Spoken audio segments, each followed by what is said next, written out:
the next speaker is Chris Adzima, and he's coming to us from the Sheriff's Office in Oregon. But you have nothing to worry about, unless you have some outstanding parking tickets, in which case you should probably take care of those. No, that was my joke. I've been working on that all day. Anyways, Chris actually manages R&D for new technology. So he's got some very interesting, again, practical implementation of embedded vision in which they're able to leverage a massive database of mugshots online to give them a lot of information that they need. So welcome, Chris. Thank you. Like you said, my name is Chris Adzima. I'm a Senior Information Systems Analyst with the Washington County Sheriff's Office in Oregon. I do maintain the research and development of new technologies as they pertain to law enforcement, and wanted to share with you guys a specific technology that we used, which is creating a facial recognition system using solely cloud APIs, and how I was able to do that just all by myself in a very short amount of time. So I wanted to talk to you guys about some of the benefits of why I went with the cloud versus an on-premise or a solution that was hardware-driven. Also talk about some of the current AI cloud offerings there are out there for facial recognition. Walk you through my solution and how I built it and how it works, and then show you some pretty interesting cases that have come out of it. And then along with some successes in the future of what I'm going to be doing with this solution. So first, I want to talk to you guys about why I even started down this path.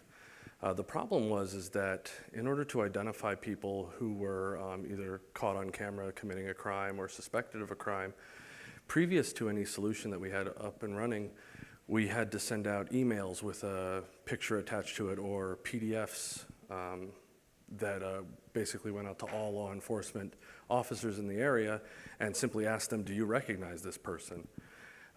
We were then able to answer those if you knew who they were, but obviously the problems that arose there were that people didn't work 24/7, so you could go hours or days before a person who recognized that person would be on shift. Somebody could have retired and never seen that person. So I wanted to come up with a better way, a faster way, and a more reliable way to identify these people. And that's when the idea of facial recognition came up.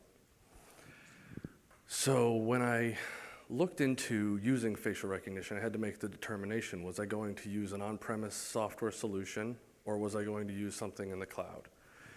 So I chose a couple of different ways to look at it and see if there was, see which one won essentially. The first one that I looked at was ease of implementation. How easy would it be to set up the solution? When it comes to on-premise, we would have to purchase the software, buy new servers, work out networking infrastructure for that new server, so on and so forth with our IT department. Whereas the cloud is simple as setting up as implementing a little bit of code into our already available software that we managed already. So in that case, the cloud wins. The next was customization. This is very important to us because deputies and law enforcement officers don't like to learn new things. They don't like to have to get a new system, learn a new system, have a new login, have a new way of doing things, adding additional steps to their day because they have a lot on their plate.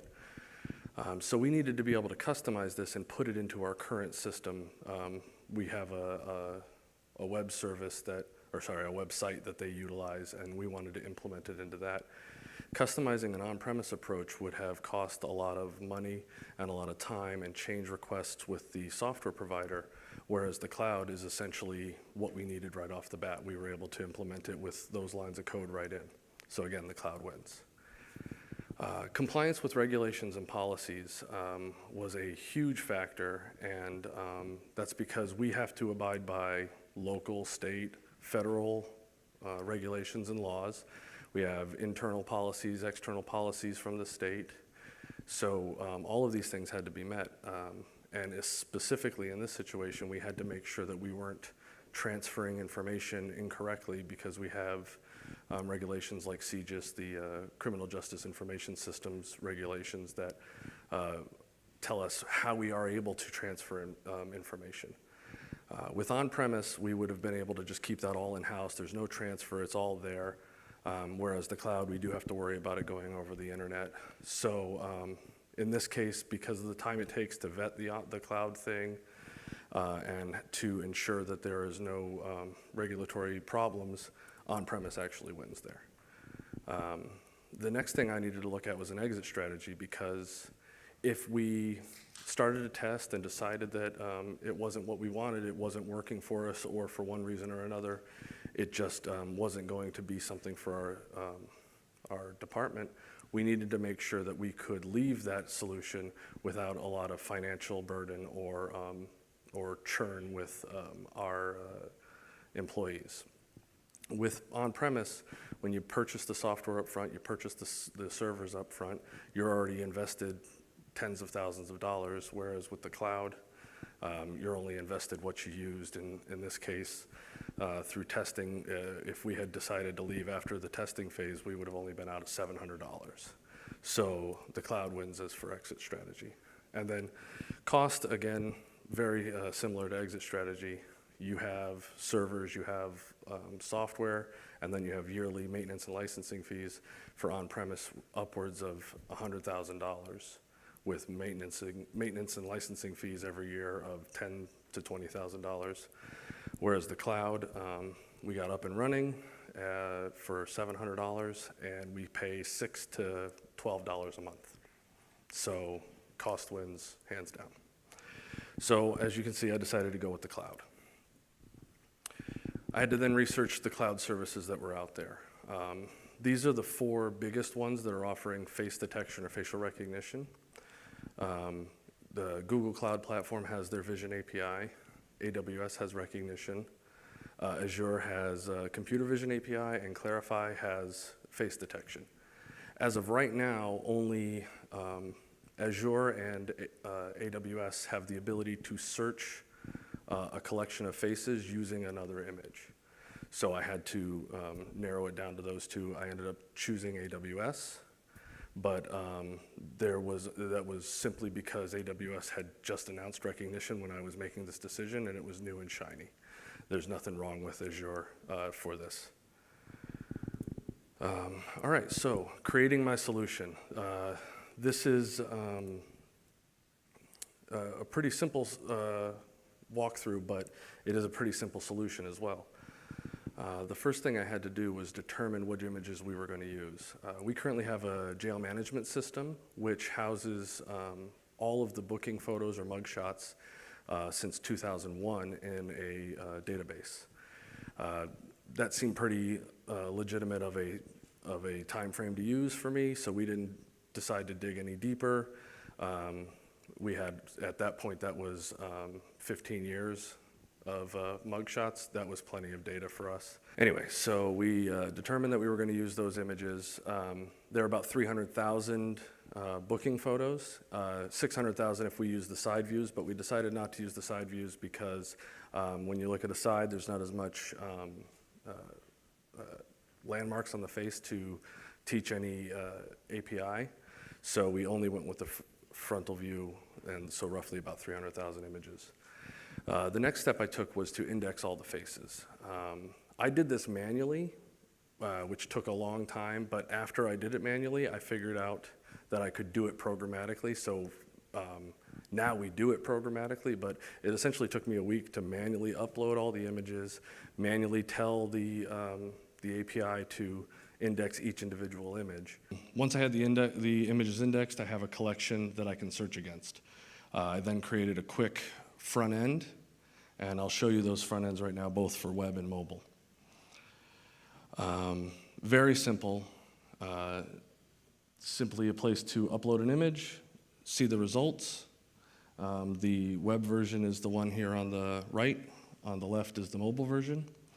The only difference between the two is that the web version has this check faces button that allows the deputies to click a button and see where the landmarks line up.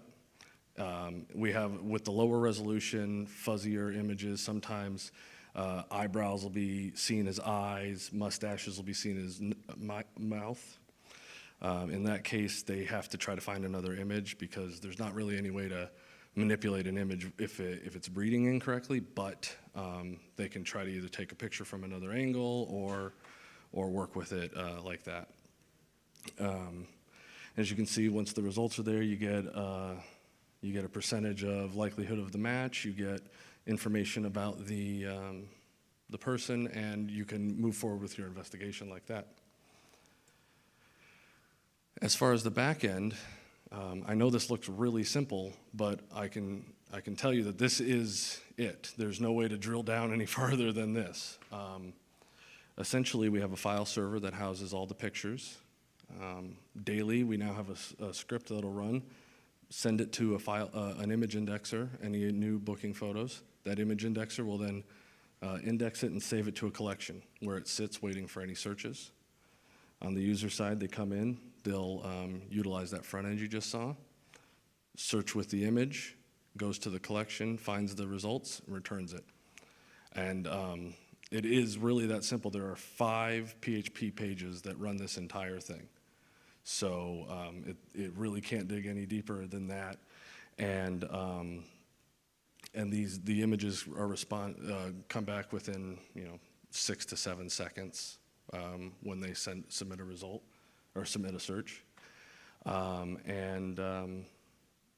Yeah, the other thing I wanted to touch on here was that very simple. We have, like I said, five PHP pages, and that includes 2 pages that run the web service that the mobile app talks to. So essentially, 2 of those are identical in function. Just one is displaying a web front end, and the other one is driving a mobile app. All right, so here's the fun stuff for me, at least, case studies. I want to show you guys 3 situations where we were able to use facial recognition to identify somebody and have it both show us a true result and end up bringing somebody to justice, essentially. So this first one, this gentleman came into a big box hardware store. He loaded up a cart full of tools, went to self-checkout, started scanning all the items, putting them back in the cart, and then once he was done scanning, he just walked out. He didn't pay. Walked out with about $5,000 worth of product. This is an image from the self-checkout kiosk because apparently they have cameras. I didn't know that until this case, but it was good that it did in this case. We got a good picture of him. Ran it through the facial recognition search. We got 4 results. Down there in the bottom left, we thought looked very similar. So I gave the name of this guy to a detective who then did all of his searching, both through DMV and things like that. But one search he did was he went to Facebook, looked at a public profile of the gentleman, and saw this picture. Now you can see that within a couple of minutes, we were able to get from a picture of an unknown suspect using facial recognition to a public profile picture where he is literally wearing the exact same outfit that he stole the items with. So we went from not knowing who he is to having enough evidence to get a warrant to arrest him, very simply. Another case was from earlier this year. The deputies were responding to a call of a suspicious vehicle, and on the way they saw the vehicle and he was driving erratically. They were able to pull him over. He declined giving any information to the deputies, so they took this picture. While the deputies were taking that picture, they were also running the license plate. Turns out the car was stolen, and he wasn't giving his identification because not only was he driving a stolen vehicle, but once the identification came back, turns out he had a warrant out for his arrest. So they were able to arrest him on that warrant and possession of a stolen vehicle. When they searched him, he also had heroin on him, so he was also charged with that. Final one is this picture was taken from a Facebook video where this lady was conversing with one of our inmates in our county jail. This lady and the inmate on this video were talking about how she had a warrant out for her arrest, but all we knew was that her name was Christina and nothing more, because they don't have to tell us who they're talking to when they're using our video chat that the inmates have access to. So the deputies ran this picture through the facial recognition and got a hit. We found out that this indeed was, her first name is indeed Christina. She did have warrants out for her arrest, and using the information obtained during the video, we're able to arrest her when they arrested her for those warrants. They also found multiple stolen credit cards and forged IDs on her, so they were able to charge her with those as well. So those are the cases that were so far the most successful ones out of using this solution, and it has only been out for a year now, so it's, in my opinion, is very successful. It has allowed us to take the time to ID these suspects down from days, sometimes weeks, to minutes and seconds. We've identified over 100 people using this tool so far, and in all those cases, they have been able to either correctly identify that person or have led them to leads that go beyond just what we were looking for. Another thing that it has done for us is, prior to this solution, we have not used cloud services before. We as the Sheriff's Office, were reluctant to do anything over the internet because of the regulations that were in place. But since we were able to investigate and vet this as an option, now we have the ability to use other cloud services as tools and are further looking into that. It also invigorated our command staff and our deputies to actually like technology. They, as opposed to being resistant to it, they have actually embraced it and utilized this tool, and they've realized that it is, in fact, a tool that they can use, and as opposed to what they were looking at other technologies as steps that they had to take in order to do whatever they wanted to do, steps they had to get by, as opposed to this is something they really want to use. So in the future, I want to take this technology and I want to actually implement it in a different way. We have a tool, or a service called Help Me Home. And this service allows family members of people who are either elderly and have dementia or Alzheimer's, or they have children with autism who are unable to know where to go if they get lost out in public. This service, Help Me Home, allows those families to come to us, tell us about their family members.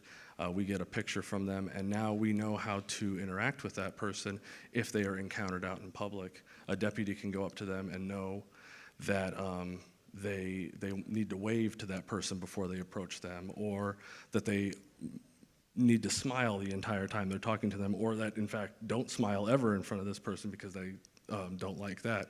This is information that is useful in de-escalating a situation and eventually helping that person get back to their loved ones. I think it would be a great use for us to be able to take a picture of somebody they encounter, see if they're in our Help Me Home database, and instantly get that information about how to approach that person and how to deal with that person, and more importantly, who to contact to get that person home. And then I'd also like to integrate with other local agencies so that instead of just my 320,000 booking photos that we currently search through, we can search through other counties' booking photos and possibly even other states. So there's a couple of resources here if you get your hands on the slides. If not, I can get these links to anybody who would like them if you guys email me. Essentially, the top one is just a blog post that I did, which gets down into the code level instead of just kind of this high level that we did. And then the other four are the links to the various APIs so that you can investigate how to use those and what they're doing. All right, so that's it from me. If you have any questions, I'd love to answer them. If you want to come up to me after the the talk. I've got business cards if you wanted to reach out to me afterwards and whatnot. So does anybody have any questions right now? Please make your way to the mic. Thank you. I can use this. Oh, yeah, sorry. Mic's up there. Is this? Okay, perfect. Thank you. Thank you. Great presentation. Thank you. Question. In your earlier presentation, you showed an image and then you showed 4 potential people. Mm-hmm. How often do you get those false positives? Well, it really depends on what you determine as a false positive, because in most cases there's a false positive, right? In most cases you're going to run it and you're going to get somebody who's not that person. I don't like to look at those as false positives because it's not. Sorry, I don't look at them as false positives because it's not a positive, right? It is. There are essentially 5 results or 4 results that aren't that person. It's not telling you that there's nowhere in the system that says this is absolutely that person, so it's not a false positive. And it also always will require a human to look over those results to determine whether or not it is actually something worth investigating further. Okay. Thank you. Yep. So I have a question. So instead of doing the cloud inquiry, right, you send a photo to the cloud, to the server, and do the facial recognition of the person, and the server give back information to you. Is there any way you think about in the reverse side? So for the highly wanted people, you basically spread out their images, their facial recognition results or patterns to some local edge side, like, airport or, train stations or even bus stops, so that those cameras on that edge screening of, Yeah. thousands of people a day, and if there's maybe potential risk of a person that's walking by or driving by, and they call a police officer, that this is more likely to be somebody that's highly wanted. So that actually digs into privacy concerns and also laws and regulations against mass surveillance that are governed by, law enforcement are governed by. There is very difficult to legally put a camera somewhere and track pictures of people who are walking by that camera. So we just haven't looked into that because honestly, there is very few times that would be legal for us to do.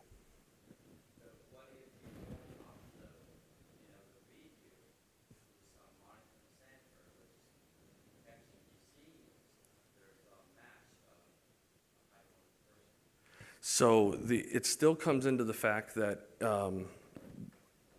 we'd have to prove beyond a shadow of a doubt, 100%, that we are not tracking anybody but those high-value people, i.e. people with warrants or possible suspects in crime. And in order to prove beyond a shadow of a doubt 100% that we are not tracking the movements of political dissidents or religious organizations or anything like that, it would be so beyond the ability that it just isn't a good return on our investment to do that. Yeah. Mm-hmm. So I have a question, actually. Sure. Do you know of, peers in your role in other police departments that are doing the same thing, and have you compared notes, or are you planning to take your, great job by the way, but are you planning to take your system and allow other police departments to get it? Or? So I've definitely reached out to other local law enforcement agencies and showed them what I've done and determined, not determined, but asked them if they would be interested in me helping them out, set one up, create some sort of sharing between the two. As of right now, that's nobody has stepped up and fully said yes. I've definitely talked at length with a couple of different agencies, but as far as I know, as for cloud computing, only my organization and I think the Orlando Police Department are currently using it in production, although the Orlando Police Department is using it completely differently than what we are using it for, so.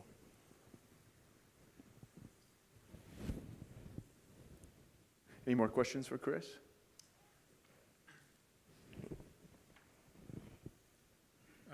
Does AWS or any of the other cloud providers, do they give you any kind of assurance, or is there like a special mode for government agencies where they can keep your stuff secret? Or it seems to me that this type of application should be on a state or federal kind of server. So there are, I know that Azure and AWS both have government cloud options. AWS calls it the Gov Cloud. I don't know what Azure calls it, but essentially it is a different set of servers altogether that only government agencies can access, and only and they meet all these different requirements. For instance, they're all within the United States. Only U.S. citizens can work in the center. Redundancy in certain security systems like that. So they do offer that to us, and we do utilize that. Okay, So, thanks. yep. Just curious, when you mentioned about the initial selection of images, you mentioned about how you eliminated the sideway portraits or mugshots because of you didn't think you had enough features, I guess, to build an index. Is that a prior decision that you made based on your sort of intuition, or is that something you tried it a little bit? No, I tested it, absolutely. Okay. I sent side views through, and only about a quarter of them actually registered as a face, whereas front views 100% did. Got it. That's why. Okay, great. Thanks, Chris. Thank you.